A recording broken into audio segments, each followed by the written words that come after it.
Welcome to an overview video on Blender 3.0 and the experimental universal scene description branch that ships with Omniverse Launcher. In this video, we will very quickly go over what is in the Blender 3.0 build that you'll be downloading, where it slightly differs from what is currently the live Blender 3.0 alpha, and how to use it with Omniverse.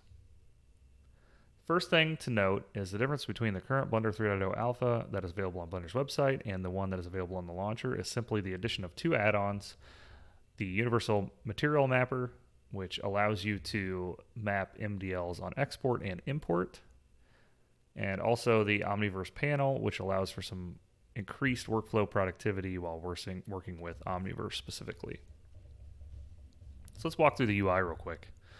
Under File, we'll see the two options that have showed up now in Blender 3.0. Export, which was here before, and now the new one, which is Import. If you come over here, you'll see the Omniverse panel, which also has that same Import and Export button to try to get you around a little quicker. A shortcut to convert particles into meshes so they can be exported directly to Omniverse and used directly. This also includes exporting them with Keyframe Animation. A material baker to work directly with things like procedural materials that may be a little harder to export than a standard material. And finally, this direct link to the Universal Material Mapper, which will generate two different types of material mappings, OmniPBR and OmniGlass. Let's talk about those. Under Shading, you'll now see a little Omniverse button. What this gives you is the ability to replace your existing graph with an OmniPBR graph or an OmniGlass graph. These two graphs will mimic and directly map on export to Omniverse PBR MDLs and Omniverse Glass MDLs that exist in Omniverse Create. To have a completely lossless material flow, if your materials in Blender are set to use OmniPBR or OmniGlass, you can expect a one-to-one mapping on export from Blender to Create. Additionally, objects made in Create or the Omniverse ecosystem that use OmniPBR or OmniGlass will also equally import with a lossless workflow. Finally, when it comes to our material export to MDL, there's two main ways to do this. One, our Universal Material Mapper will do its best that it can to take whatever your existing graph is and get it out into an MDL. It works best with principled BSDF and non-procedural materials. Additional shaders such as add, mix, emissive, translucent, anisotropic, etc. will not map as directly with Universal Material Mapper, and results may vary. When you do run into that situation where you have a procedural material, that is where we've offered some options for material baking. The material bake lets you bake various different forms of maps from your procedural material. We have an option for additional shader types, such as adds and mixes and glossy and glass. Again, the baker works the best with principled BSDF, but the additional shader types, it will do its best to do a good job on the bake. We have the option to generate UVs and different texture resolutions and to bake in the foreground and in the background. I'll do a specific video on the material baking function, OmniParticles, and the Omniverse panel in general in another video. Finally, I wanted to show you what an OmniPBR OmniGlass will look like inside the shading graph. As you can see here, we give you a little bit of information on how to use it. And this is effectively the same exact parameters that you'll see in Omniverse Create for OmniPBR. So plug your stuff directly into here, and it should come out really nice. Let's walk through an export really fast. So again, we can come here or here. Now there's a load of parameters in here to give you a bunch of different options for how you want to export your materials, or export your blends and various objects. We obviously have selection types, the ability to export animation, We have stage options, which I wanted to touch on briefly. If you're going to use your asset in a reference-based workflow, you're going to want to make sure that it all sits under a default prim, or else it will not be able to be properly referenced in Omniverse and in other USD applications. I recommend the following structure if you want to work in a reference-based workflow. Note, you need to make sure your materials are also under that default prim root path, or when they're drug in as a reference, the materials will not be referenced and you won't end up seeing them. We have additional options for converting to centimeters. That's everything defaulted on here is to work well with Create. We have light intensity scales, so if what you're getting out of Create seems to maybe a little too bright or a little too dark in Create, or what you're getting out of Blender is a little too light or a little too dark in Create, you can adjust this here. We've matched it mathematically, but there are still occasionally slight differences between the renderers. We have an instancing option here. And finally, when you export, we give you the option to generate two material contexts, one for USD Preview Surface and one for MDL. On import, however, with Blender, we're only able to import one material context. So on import, when we go over there, I'll show you that you get the choice between importing as MDL or importing as USD Preview Surface. So I'm going to export the junk shop real quick.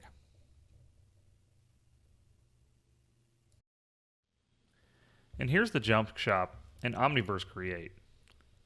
As you can see, many things were maintained. The camera came across with the correct depth of field settings. Lighting came across with the correct sizing and abilities. Many of the textures came across with the one click with no issues, although a couple had some problems. Finally, you'll notice we don't have our curly hair. While Blender does export the hair as USD curves, we don't quite yet have hair rendering available in Create. The second that comes online, we'll have some nice curly locks. Working with Blender and Omniverse is an import-export workflow, meaning the best way to work is to export from Blender to either your local disk or into the Omniverse via the Omniverse drive. Open it in Create. You can make changes in Create and re-import into Blender, or vice versa. So let's show that real quick. I don't like the color of this table when it shows up in Create. I can simply tint this with OmniPBR, because apparently I really want a green table. Also, would really like the wheel robot to be pointing at the camera. I'm also changing where my camera is located. First, what I see inside Blender. Something you may have noticed was that the color grading is different. That is something also doesn't come across in import and export. And you'll need to do your own color grading once you hit Omniverse Create if you want to match. All right, I made my changes. I'm happy. I'm going to save. As this is an import-export workflow, I'm going to want to work with a blank scene. And I want to import the junk shop. So let's look at our options on import. We can import various data types, including the curves for the hair. We can include different subdivision schemes. Again, we can adjust our light intensity. We can import with instancing.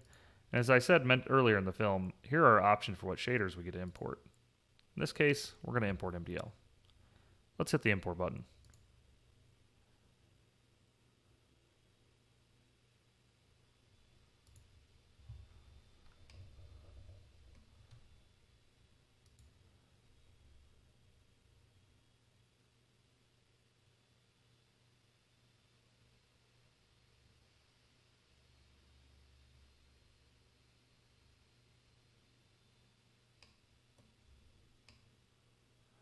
And there we go. We'll see that we now have a green table. Our little guy has been turned to move towards the character. You'll actually see the curves were maintained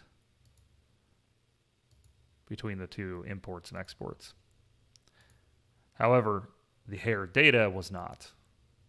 So those are some of the limitations you'll see. Let's take a look at what the shader for this asset looks like now.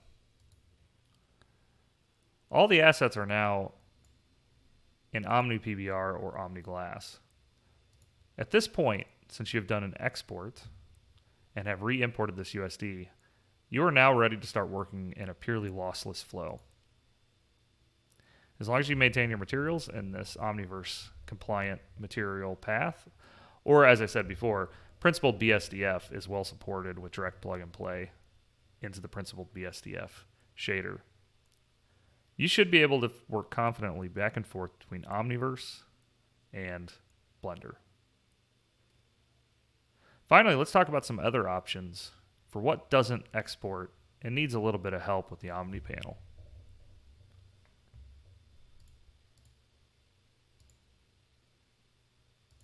I'm going to go to a couple examples I've made.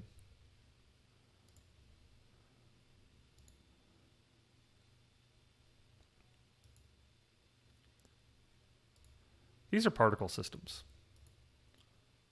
as we can see here. I currently have them set up to scatter on these assets in an instanced way. Particles don't currently export from Blender. So what am I supposed to do? Well, that's where the Omniverse panel comes into play. I'm going to go ahead and select all of these. And I'm going to use the Omni particles. I'm going to delete the particle systems that exist. And I'm going to convert.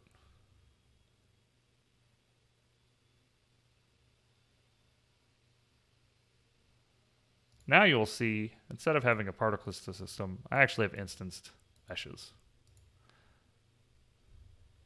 This can now be exported, as shown before. We can watch our progress bar.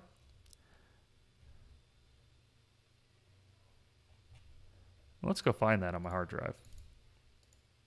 There it is.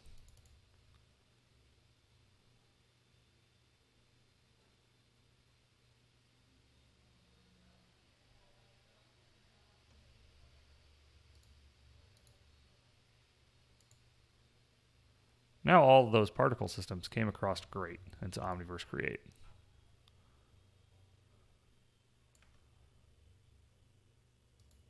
This can work for all sorts of different particle system types.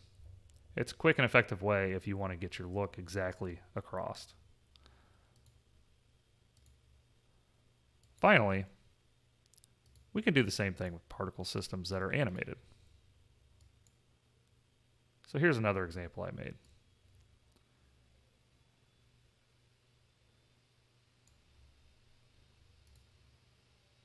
Again, we find our particle system, which I know is right here. So I'll click the high level object.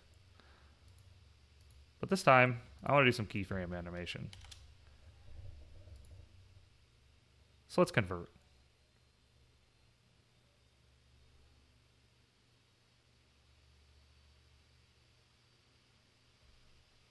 Currently, we don't have any display for how long this will take, but be patient. It'll get done.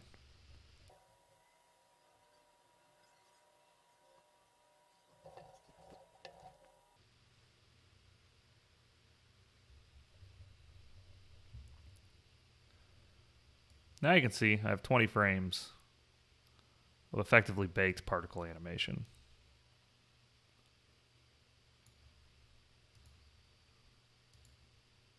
Let's export that. I need to make sure I select the animation. I start an in frame that I want. And let's give it an export.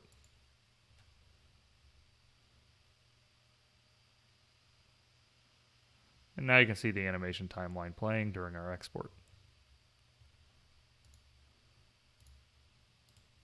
Here's Omniburst.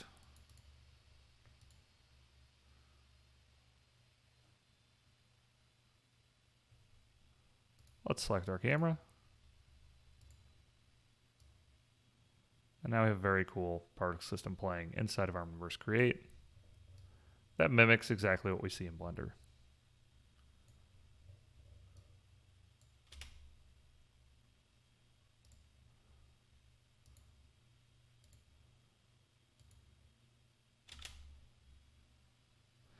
As a note, we do support various forms of animation export. We can export armature and skeleton into a USD skeleton-based animation.